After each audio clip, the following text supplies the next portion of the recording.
কোথায় পালাবো? পালাবো না, প্রয়োজনে ফখরুল সাহেবের বাসায় গিয়ে উঠবো। আওয়ামী লীগের সাধারণ সম্পাদক এবং সাবেক সড়ক পরিবহন ও সেতুমন্ত্রী ওবায়দুল কাদের কোথায়? তিনি দেশে নাকি বিদেশে? এ নিয়ে পরস্পর বিরোধী তথ্যসহ নানা আলোচনা রয়েছে। আওয়ামী লীগের সভাপতি মণ্ডলীর কয়েক সদস্য এবং সাবেক মন্ত্রী এমপি সহ মাঝারি পর্যায়ের কয়েক নেতা গত ৫ আগস্ট ছাত্র জনতার অভ্যুত্থানে শেখ হাসিনার সরকার পতনের পর ভারত ছাড়াও বিভিন্ন দেশে আত্মগোপনে গেছেন। তাদের মধ্যে বেশিরভাগ নেতাই ভারতে রয়েছেন।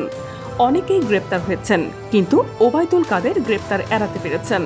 তার অবস্থান কোথায় সেটি এখনও অস্পষ্ট। তবে ভারতে অবস্থানকারী অনেকেই বলছেন কাদের সে দেশে যায়নি। আওয়ামী লীগের সাধারণ সম্পাদক এবং সাবেক সড়ক পরিবহন ও সেতুমন্ত্রী ওবায়দুল কাদের কোথায়? তিনি দেশে নাকি বিদেশে? এই নিয়ে পরস্পর বিরোধী তথ্যসহ নানা আলোচনা রয়েছে। অবশ্য এর মধ্যেই ওবায়দুল কাদের আওয়ামী লীগে নিজের সাংগঠনিক অবস্থান হারিয়েছেন। এই বিষয়ে কোনো ঘোষণা দেওয়া না হলেও তার নামে দলের কোনো বিবৃতি দেওয়া হচ্ছে না।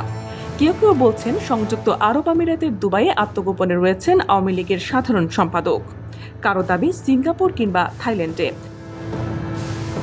আবার কারো ধারণা ছাত্র জনতার অভ্যুত্থানের পর সাবেক সড়ক পরিবহন ও সেতুমন্ত্রী দেশ ছাড়ার সুযোগ পাননি, তিনি দেশেই আছেন। সীমান্তবর্তী একটি জেলায় অবস্থান করছেন, সুযোগ পেলেই যে কোনো মুহূর্তে ভারতে যাবেন। সব মিলিয়ে ওবায়দুল কাদেরের সর্বশেষ অবস্থান নিয়ে বড় ধরনের ধূম্রজাল তৈরি হয়েছে। নেতাকর্মী দলের সাধারণ সম্পাদকের অবস্থান জানার চেষ্টা করছেন।